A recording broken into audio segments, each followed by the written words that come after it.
Азыркы өкмөттүн иши былтыр жагымдуу окуялар менен башталган. Бүткүл дүйнөлүк көчмөндөрдүн 3-чү оюндарын уюштуруу жана өткөрүү милдети Абылгазиевке жүктөлүп, ири иш-чараны ийгиликтүү өткөргөн эле. Кубаныч көпкө узабай Чаткал районундагы Терексай айылында кенге байланыштуу күч кызматкерлери менен жергиликтүү эл жаңжалдашып кеткен. Анда 4 киши жабыркап ооруканага жаткырылган. Кенге байланыштуу жакында эле Ысык көл облусунун тургундары Тоң районундагы уран кенинин казылышына каршы чыгып, ал бир нече митингдер менен коштолгон. Шулу деп эми баарыбыз эле угуп атпайбызбы эми бул КТ Мобайл болобу, тияк болобу, гендер болобу, чоң көп эле отставка болду бир жылда. Бүт эле алмашып атат, кетип атат. Но өзгөрбөй атат да.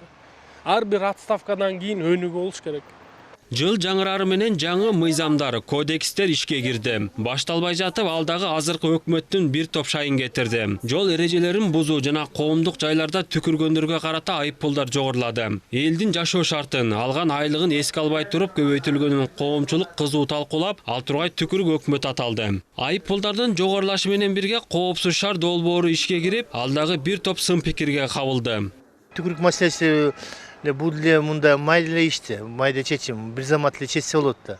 Ошон үчүн мында чоң иштерди аткарганга жарабай атат да премьер-министрчи. Же түшүнбөй атат негизичи.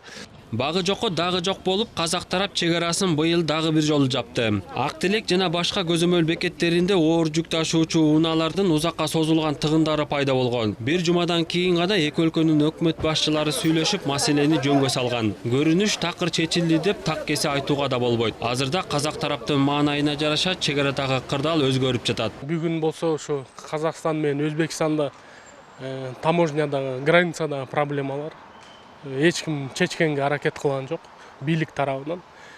Казакстан менен Кыргызстандын ортосунда проблема 6-7 айдан бери келатат. Эч ким бирөө басып барган жок границага. Сурап, эмне болуп атат, кандай болуп атат.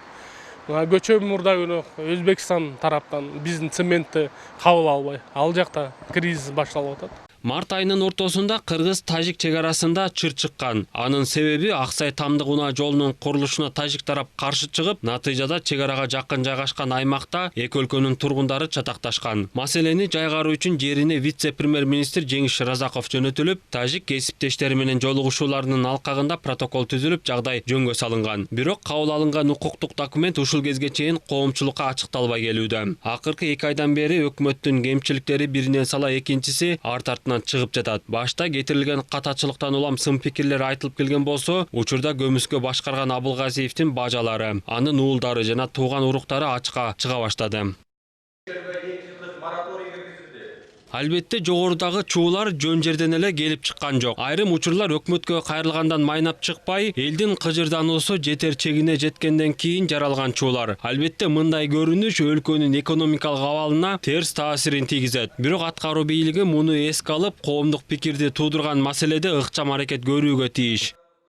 Эң биринчи кезекте Мухаммедкалый Абылгазиев президенттин колдоосуна ээ экенин эстен чыгарбоосу зарыл. Мамлекеттик чиновниктер иштеген биздин системада өкмөт башчы жыл сайын, ал тургай жарым жыл сайын алма шаарына баары көнүп калды. Бул көрүнүш депутаттарга абдан оңтойлуу, анткени алар буга катышып, башкача айтканда өз кишилерин алдыга сүрөй алышат. Мындан башка парламенттегилер премьер-министрдин кадыр баркынын өсүшүн каалабайт. Башка жактан алганда жыйынтык болдубу, жокпу түшүнүшүн адамга жок дегенде 2 жыл иштөөгө мүмкүндүк бериш керектигин президент айтканы бар.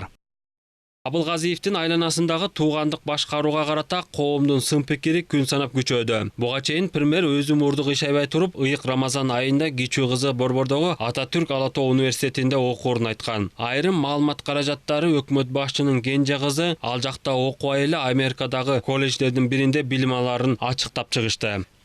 Дүйшөн Шаршембеков, Эрмек Райымбетов, Нью ТВ.